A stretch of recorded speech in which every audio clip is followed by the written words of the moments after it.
नमस्कार मित्रांनो, स्वागत आहे तुमचं आपल्या पॅशनेट जर्नी या यूट्यूब चॅनलवर।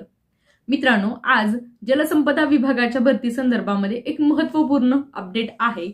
तुम्ही आपल्या टेलिग्राम चॅनलला जाऊन बघू शकता की सुधारित रिस्पॉन्स शीट आलेली आहे। जे काही ऑब्जेक्शन्स मुलांनी घेतलेले होते त्या ऑब्जेक्शनच्या संदर्भामध्ये पुन्हा एकदा रिस्पॉन्स शीट दिलेली आहे।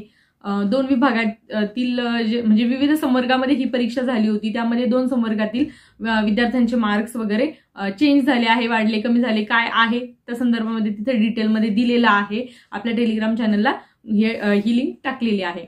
आता बरेचसे जण वाट बघत आहे की जलसंपदा विभागाचा निकाल कधी लागणार, आचारसंहितेपूर्वी निकाल लागेल का किंवा काय गोष्टी घडू शकतात। तर मित्रांनो, काल जी थर्ड आन्सर की आलेली आहे म्हणजे सेकंड आन्सर की आलेली आहे त्यावरून ही गोष्ट लक्षात येत आहे की आचारसंहितेपूर्वी हा निकाल लागू शकतो। हा निकाल कसा लागू शकतो किंवा कुठपर्यंत मेरिट जाऊ शकतं त्या संदर्भामध्ये मी एक कट ऑफचा व्हिडिओ बनवला आहे, तुम्ही जाऊन बघू शकतात। पुन्हा आता ही जी रिस्पॉन्स शीट आहे यानंतर कोणाकोणाचे मार्क वाढले तर मला कमेंटमध्ये कळवायला अजिबात विसरू नका। तुम्ही जाऊन चेक करा, ज्यांनी अजूनही चेक केलं नसेल त्यांनी जाऊन चेक करा आणि काय बदल झाला तो नक्कीच कमेंटमध्ये कळवा। जास्त काही बदल नाहीये, अगदी दोनच याच्या म्हणजे ज्यांचे मार्क्स वाढले आहेत ते तर सांगू शकतात, परंतु जास्त बदल झाला नाही असं माझं म्हणणं आहे। आता जे काही होणार आहे ते आता नॉर्मलायझेशन, आफ्टर नॉर्मलायझेशन। तर बऱ्याच जणांचा हा प्रश्न असतो मला की मॅडम आपण रँक आयक्यू वर नॉर्मलाइज म्हणजे चेक करतो तर ते रँक आयक्यू कितपत खरं असतं किंवा कितपत त्यावर ट्रस्ट ठेवू शकतो। तर मित्रांनो, रँक आयक्यू ट्रस्टेबल आहे नाही आहे हा विषय दुसराच राहतो, कारण टीसीएस ची नॉर्मलायझेशन पद्धत ही वेगळीच आहे। तुम्ही रँक आयक्यू वर काही जणांचं असं म्हणणं आहे की माझे 3 वाढतात 4 वाढतात, काही जणांचे कमी होतात, बऱ्याच गोष्टी होतात, परंतु ह्या ज्या तुम्ही रँक आयक्यू वर चेक केल्यानंतर टीसीएस मध्ये होणाऱ्या गोष्टी प्रत्येकाच्या सिमिलर नाहीयेत तर त्यामुळे मग ते तितकं ट्रस्टेबल असू शकणार नाही असं माझं म्हणणं आहे। बाकी मग प्रत्येकाचं आहे, कारण तलाठी भरतीच्या वेळी बऱ्याच जणांनी रँक आयक्यू वर चेक केल्यानंतर तेवढेच मार्क्स वाढले होते, परंतु काही जणांचं म्हणणं होतं की नाही वाढले। त्यामुळे ते प्रत्येकाचे समज वेगवेगळे आहेत। त्यामुळे रँक आयक्यूच्या भानगडीत न पडता आपण बघूया की नॉर्मलायझेशननी किती मार्क्स वाढतात ते बघणं गरजेचं आहे। परंतु रँक आयक्यू नुसार एक अंदाज लावला म्हणजे बऱ्याच जणांचं बघितलं तर 4-5 मार्क्स वाढत आहेत, जास्त मार्क्स वाढताना दिसत नाही। जेवढे वाढत आहेत तेवढेच कमी होत आहे, जास्त फरक जाणवला नाही। आणि मग त्याचमुळे मी तुम्हाला सांगितलं होतं की जास्त फरक नसेल तरी पण टीसीएस काय करतं, कारण तुम्हाला माहिती आहे आतापर्यंत ज्या गोष्टी घडलेल्या आतापर्यंत तर त्यानुसार आपण सांगू शकत नाही। कमी शिफ्टमध्ये पेपर झाला आहे त्यामुळे जास्त प्रमाणामध्ये मार्क इकडे तिकडे होण्याची शक्यता कमी आहे, कारण तलाठी 57 शिफ्ट मध्ये झाल्यामुळे तिथे जास्त 30-40 मार्कांचा फरक पडला होता, एवढं इथे होणार नाही हे मात्र नक्कीच। आता लवकरात लवकर रिझल्ट लागेल, नवीन काही अपडेट असेल तर मी तुम्हाला सांगेलही। तर आपण अगोदर बघूया हे प्रसिद्धीपत्र काय होतं, यामधून तुम्हाला बऱ्याच गोष्टी क्लिअर होतील। बघा फ्रेंड्स, जलसंपदा विभागाच्या भरती संदर्भामध्ये एक महत्त्वपूर्ण अपडेट आहे। गट ब अराजित पत्रित व गट क सरळ सेवा भरतीच्या संदर्भामध्ये काल 23/2/2024 रोजी हे प्रसिद्धी पत्रक जाहीर झालेलं आहे। तर यामध्ये काय गोष्टी आहेत त्या बघूया। बघा मित्रांनो, बऱ्याच दिवसांपासून तुम्ही जलसंपदा विभागाच्या भरतीचे सेकंड आन्सर की आल्यानंतर तुम्ही वाट बघत आहात की फायनल यादी कधी लागेल, मेरिट लिस्ट कधी लागेल। तर बघा,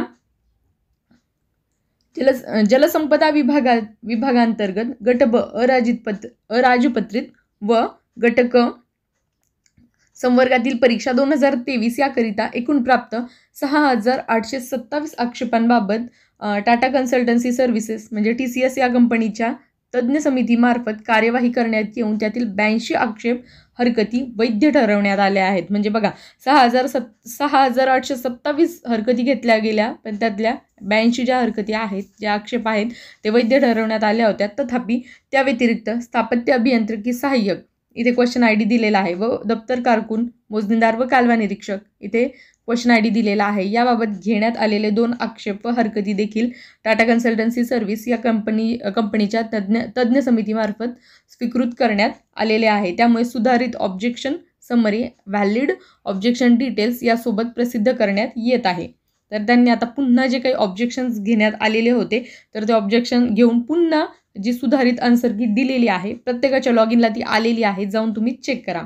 टाटा कन्सल्टन्सी सर्व्हिसेस मार्फत 23/2/2024 रोजी स्थापत्य अभियांत्रिकी सहाय्यक परीक्षा 29/12/2023 रोजी सत्र 2 व दप्तर कारकून मोजणीदार कालवा निरीक्षक 2/1/2024 सत्र 3 मधील उमेदवारांना त्यांचे लॉग इन ID सुधारित HTML लिंक पोस्ट ऑब्जेक्शन सुधारित उत्तर तालिका उपलब्ध करून देण्यात येत आहे। सबब यापुढे कोणतेही लेखी ईमेल अथवा अन्य मार्गाने आक्षेप हरकती विचारार्थ घेण्यात येणार नाही याची उमेदवारांनी काळजी घ्यावी। आणि इथे आहेत जे सदस्य सचिव समन्वयक समिती तथा त्यांनी दिलेला आहे जे काय आहे परिमंडळ तिथून या गोष्टी आलेल्या आहे। याचा अर्थ आपल्याला एवढं समजून घ्यायचं आहे की आता ऑब्जेक्शन्स येणार नाही। जे काही ऑब्जेक्शन 2 पेपरमधले होते, एक स्थापत्य अभियांत्रिकी सहाय्यक 29/12/2023 सेकंड शिफ्ट आणि दप्तर कारकून आणि मोजणीदार याचा 2/1/2024 जो थर्ड शिफ्टचा पेपर आहे त्याच्या हरकती त्यांनी ग्राह्य धरून पुन्हा एकदा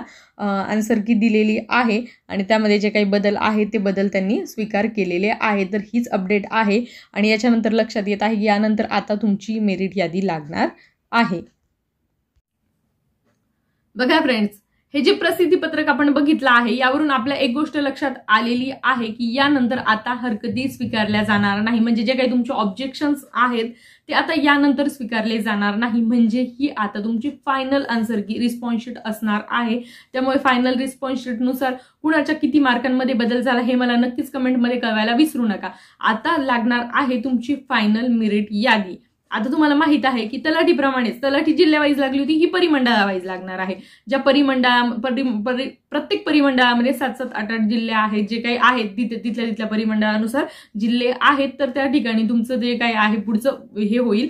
सध्या आता परिमंडळानुसार आपल्याला याद्या लागणार आहेत। अगदी 1-2 दिवसामध्ये हा रिझल्ट येण्याची अपेक्षा आहे मित्रांनो।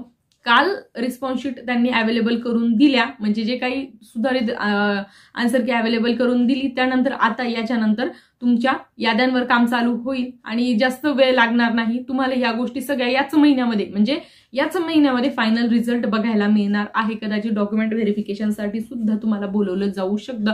आता वेट अँड वॉचची भूमिका आहे, कारण फायनल आन्सर मेन हीच गोष्ट होती की हरकती घेतल्या जाणार नाही आणि फायनल आन्सर की आहे हे सांगणं महत्त्वाचं होतं, जे त्यांनी आता सांगितलेलं आहे। आता याच्यानंतर त्या ऑब्जेक्शनला जागा इथे नाहीये, त्यामुळे आता बघूयात। अजूनही तुम्ही आपला जो कट ऑफचा व्हिडिओ बघितला नसेल तर बघा आणि तुमचे मार्क्स मला कमेंटमध्ये कळवायला विसरू नका। त्यावरून आपल्याला काही गोष्टींचा अंदाज लावता येतो। आता बरेच जण मला भांडारपाल अनुरेखक बद्दल विचारत आहेत की मॅडम त्याचा कट ऑफ वगैरे सांगा। तर तुम्ही हा व्हिडिओ बघत असाल तर तुमचे मार्क्स कमेंटमध्ये कळवा, मी सांगण्याचा प्रयत्न करेल। जर मला वेळ जसा मिळाला तर मी तो सांगण्याचा देखील प्रयत्न करेल। तर यासाठी अजूनही मित्रांनो तुम्ही आपलं चॅनल पॅशनेट जर्नी हे चॅनल सबस्क्राईब केलं नसेल ना तर पटकन सबस्क्राईब करून घ्या आणि त्याच्या बाजूचा बेल आयकॉन देखील नक्की प्रेस करा, म्हणजे तुम्हाला माझ्या येणाऱ्या सर्व व्हिडिओचे नोटिफिकेशन वेळेत मिळत जातील।